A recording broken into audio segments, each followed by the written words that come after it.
আর চুপ থাকতে পারলেন না পরিমণি, জানালেন নিজের ক্ষোভের কথা। আমাদের অল সুপার ডুপারে জানাবো কি ক্ষোভ ঝাড়লেন পরিমণি। আমরা সবসময় দেখি পরিমণি কোনো না কোনো বিষয় নিয়ে ভাইরাল হতেই থাকেন, তবে এবারের বিষয়টা একটু ভিন্ন রকম। তিনি তার ফেসবুক পেজে নিজের ক্ষোভ ঝাড়লেন। তিনি লেখেন, নিজেকে পরাধীন মনে হচ্ছে, শিল্পীদের এত বাধা কেন আসবে, ইনসিকিউরিটি ফিল হচ্ছে। এমন স্বাধীন দেশে আমরা নিরাপদ নই কেন? মেহজাবিন পড়শি, এর আগে তারাও এমন হেনস্থার শিকার হয়েছেন। ধর্মের দোহাই দিয়ে আসলে কি প্রমাণ করতে চাইছেন তারা? তিনি ক্ষোভ প্রকাশ করে আরো বলেন, আর কি বলার আছে, এদেশে সিনেমা কিংবা বিনোদনের সবকিছুই বন্ধ করে দেওয়া হোক, তাহলে আমরা কি ধরে নেব? আমরা শুধু ইমোশনালি ব্যবহার হয়েছি তখন, নাকি এখনো হচ্ছি? কোনটা?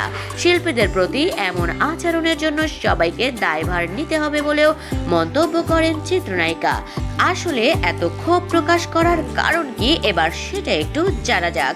টাঙ্গাইলের কালিহাতী উপজেলায় একটি শোরুম উদ্বোধনের কথা ছিল চিত্রনায়িকা পরিমণির, তবে স্থানীয় তৌহিদি জনতার মধ্যে এ নিয়ে শুরু হয় আলোচনা সমালোচনা।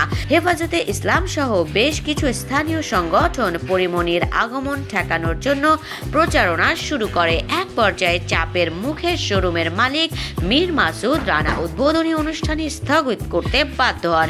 বিষয়টি নিয়ে মুখ খোলেন পরিমণির নায়িকা এবং তার সামাজিক যোগাযোগ মাধ্যমে এ ধরনের স্ট্যাটাস দেন এবং সেখানে তিনি স্পষ্ট করে লেখেন, এত চুপ থাকা যায় নাকি?